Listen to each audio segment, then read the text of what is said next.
que vous savez où c'est chez moi? En Afrique. Pas en Afrique. Ça aurait pu. Ça l'a été déjà. Mais non. Tu viens de l'Algérie. De l'Algérie, non. Et toi? Du Canada? Du Canada, maintenant, on peut dire ça, mais... Du Maroc. Le Maroc, non plus, je vais vous aider un petit peu, c'est pas loin d'ici. C'est pas très loin d'ici. En avion. Regardez, ce coin-là où il y a des îles comme ça qui s'appellent la Jamaïque, qui s'appelle Cuba, qui s'appelle la République dominicaine, qui s'appelle Haïti. Comment ça s'appelle tout ce groupe d'îles là? Les Antilles. Ouais, elle a gagné. C'est quoi? La place de lentilles. C'est presque les lentilles, hein. C'est aussi délicieux. C'est comment? Les Antilles.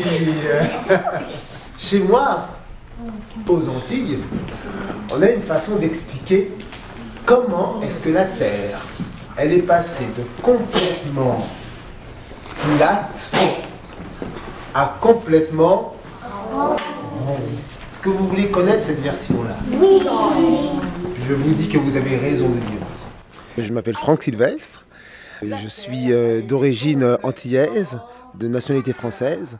Des Antilles, vous êtes arrivé directement ici au Canada? Non, parce que j'ai passé la grande partie de ma vie en France. J'ai toujours gardé un contact avec les Antilles. Et puis surtout maintenant, en fait, le fait de travailler avec porteurs de culture un peu, alors je m'intéresse beaucoup plus, de plus en plus maintenant aux Antilles. Et pourquoi être venu jusqu'à Montréal? Pour envie de changement, une aventure. Au début, c'est des vacances, ça s'est fait vraiment progressivement. C'est pas une grande décision, je me suis fait prendre par Montréal. Oui, dans quel sens?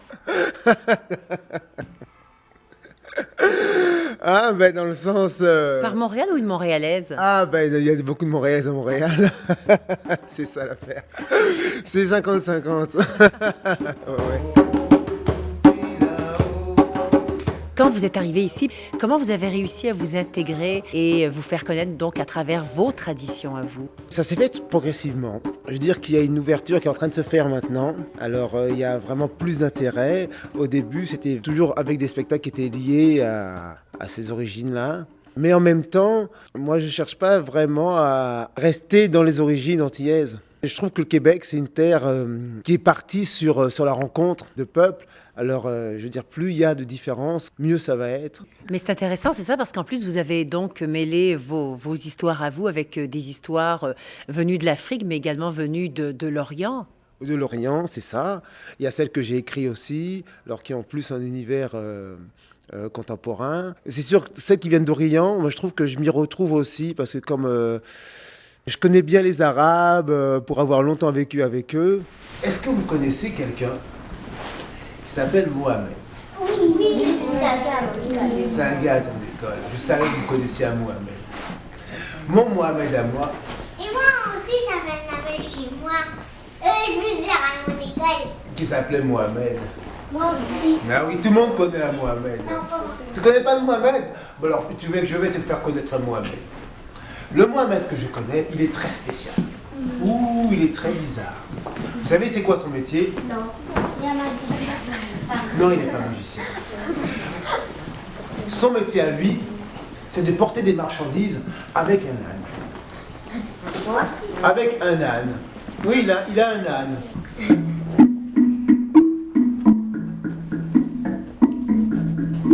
Et un jour, Mohamed, il sort de chez lui. Et qu'est-ce qu'il voit? Son âne par terre. Vous avez eu l'occasion de côtoyer des conteurs québécois. Qu'est-ce qui vous réunit et qu'est-ce qui vous différencie dans leurs histoires? Mais c'est le langage d'une. Quand un conteur québécois conte à des Québécois, il y a une dimension que pour moi c'est inatteignable. C'est sûr qu'il y a une philosophie humaine qui nous regroupe tous, mais c'est moins direct. Alors ça prend un terrain où on accepte tous les deux de se rejoindre. Mais comme à l'image du pays, toujours pour faire le lien. Il a vu que son âne n'était plus là. Il regarde par terre et qu'est-ce qu'il voit? Ses traces. Et à côté des traces de l'âne, il voit autres traces, des traces de sandales. On m'a volé mon âne. Oh, ça va pas se passer comme ça. Il prend une chaise, Mohamed, et il s'en va dans le village. C'était jour de marché. La place était noire de monde. Il pose sa chaise et il monte sur sa chaise et il crie pour tout le monde que celui qui m'a volé mon âne me le rapporte aujourd'hui. Sinon, je vais faire exactement ce que mon grand-père a fait quand on lui a volé son âne et ça sera pas beau à voir. Il prend sa chaise et puis il rentre chez lui. Est-ce que les réactions des enfants sont différentes selon l'origine de l'enfant? Les enfants, ils sont... c'est difficile à dire ça. Ils changent pas spécialement par rapport au fait qu'ils soient d'ailleurs. Ça m'arrivait de compter pour des enfants qui étaient là depuis 3 mois au Québec, qui parlaient à peine français. Les enfants sont les enfants. C'est pour ça que j'aime beaucoup compter aux enfants et puis leur offrir des images, mes images. Ceux qui connaissent pas ce dont je parle, ils sont curieux. Ceux qui l'ont connu dans leur pays, ben, ça les fait sourire autrement. Bon, c'est juste les enfants sont les enfants. Mais sa voix, elle reste là. Elle rentre par l'oreille et elle sort par la bouche sous forme de question. Qu'est-ce qu'il a fait son grand-père quand lui a volé son âne? Je sais pas. Qu'est-ce qu'il a fait son grand-père quand lui a volé son âne? Je sais pas. Du bouche à oreille, ça fait le tour de tout le village et ça s'en va dans la forêt, là où se cachent les voleurs avec l'âne de Mohamed. Qu'est-ce qu'il a fait son grand-père quand lui a volé son âne? Je sais pas.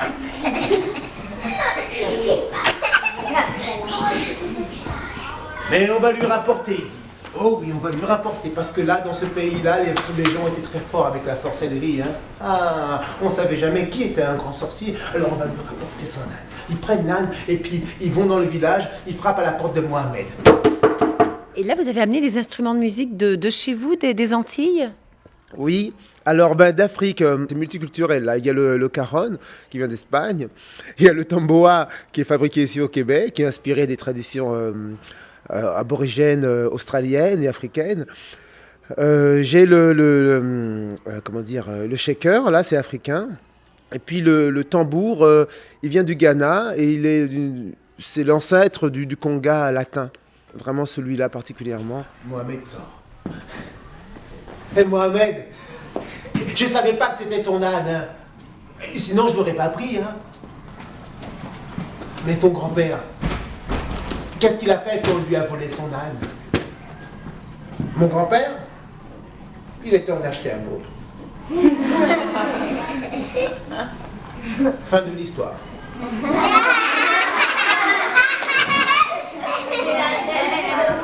Ah oui, les choses sont parfois plus simples qu'on le croit. Hein. Il y en a de plus en plus de conteurs, en fait, issus de l'immigration. Il y a entre autres Joujou Turenne, mais il y en a également plusieurs. Est-ce que vous vous faites compétition? Non. Heureusement, je ne le vois pas comme ça du tout, non. Parce que de toute façon, on a des conteurs différents, on a des univers différents. La façon dont je joue, c'est complètement différent que moi. Joujou, c'est Joujou. On est des Noirs, mais on n'est pas tous les mêmes. Quelqu'un disait que je venais d'Afrique, hein. C'est pas faux. Parce que les ancêtres qui ont bâti les Caraïbes, qui ont travaillé dur pour les construire, ils venaient d'Afrique, ces gens-là. Ils avaient été amenés en Martinique sur des grands bateaux là-bas, en esclavage. Ils se réunissaient le soir. Et puis il y avait toujours un qui avait la parole, qui parlait bien. Alors il racontait des histoires qui se souvenaient de son pays là-bas. Vous voulez que je vous raconte une de ces histoires-là? Oui. Une de ces histoires-là qu'on racontait même au bord de ces feux-là. C'est l'histoire du lion. Du lion.